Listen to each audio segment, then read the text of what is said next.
नमस्कार साथियों, मैं राजेश पालीवाल आपका हार्दिक स्वागत और अभिनंदन करता हूं। दोस्तों, जैसा कि आप जानते हैं, प्रधानमंत्री नरेंद्र मोदी ने 9 दिसंबर को राइजिंग राजस्थान समिट का उद्घाटन किया।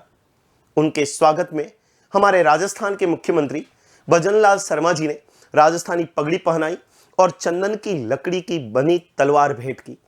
इसमें मुख्य जो चर्चा का विषय रहा है वो रहा है चंदन की लकड़ी की बनी तलवार।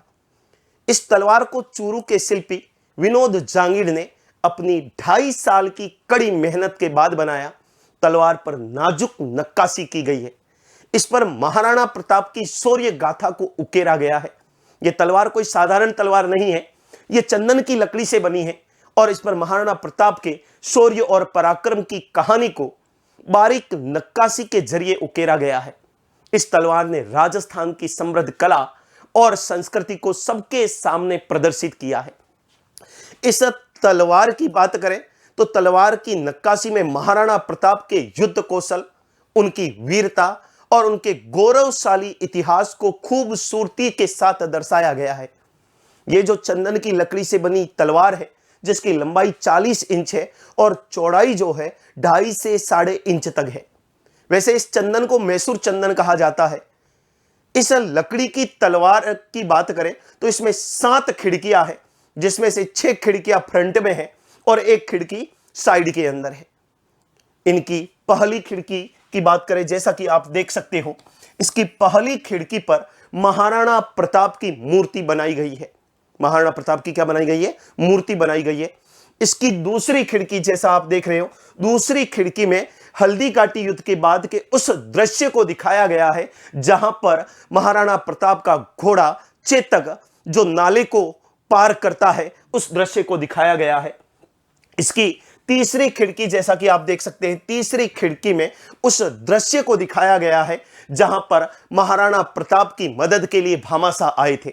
भामाशाह ने महाराणा प्रताप की धन देकर जो सहायता की थी, उसको तीसरी खिड़की के अंदर दिखाया गया है। इसकी चौथी खिड़की, ये जो चौथी खिड़की है, इस चौथी खिड़की के अंदर सूअर के शिकार को लेकर महाराणा प्रताप और शक्ति सिंह के बीच के उपजे विवाद को दर्शाया गया है।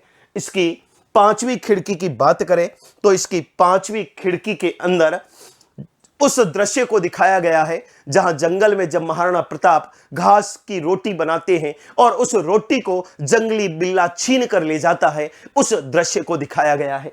इसकी 6ठी खिड़की की बात करें तो इसकी 6ठी खिड़की के अंदर चित्तौड़गढ़ दुर्ग के अंदर जो विजय स्तंभ है, उस विजय स्तंभ को उकेरा गया है और इसकी 7वीं जो खिड़की है, 7वीं खिड़की के अंदर उस दृश्य को दिखाया गया है, हल्दी घाटी युद्ध के उस दृश्य को दिखाया गया है जहां महाराणा प्रताप भाले से मान सिंह पर वार करते हैं। उत्कृष्ट कला के लिए विनोद जांगीड़ को नेशनल अवार्ड, स्टेट अवार्ड और शिल्प गुरु अवार्ड से भी सम्मानित किया जा चुका है। आपकी जानकारी के लिए बताएं, विनोद जांगीड़ खुद इस कला के तीसरी पीढ़ी के कलाकार है।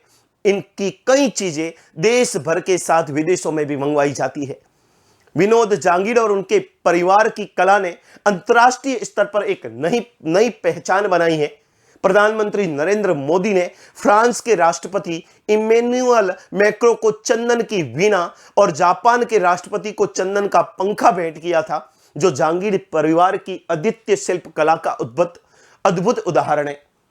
इन कलाकृतियों ने भारतीय सांस्कृतिक धरोहर को एक वैश्विक मंच पर सम्मान दिलाया है।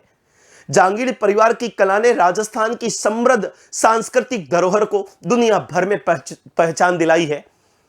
और विनोद जांगीड़ साहब की बात करें तो विनोद जांगीड़ और उनके दोनों बेटे नेशनल अवार्ड विजेता कमलेश जांगीड़ और स्टेट अवार्ड विजेता कपिल जांगीड़ भी इस कलात्मक परंपरा को जीवित रखने और उसे वैश्विक मंच पर पेश करने में महत्वपूर्ण भूमिका निभा रहे हैं।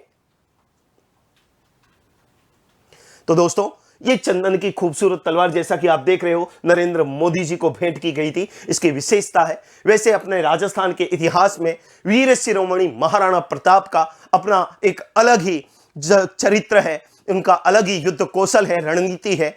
आज भी युवाओं के अंदर एक प्रेरणा का कार्य कौन करते हैं? अपने वीर शिरोमणि महाराणा प्रताप। जिन्होंने अपनी इस राजपुताना की मिट्टी को, इस राजपुताना पगड़ी को मुगलों के सामने कभी झुकने नहीं दिया था। धन्यवाद।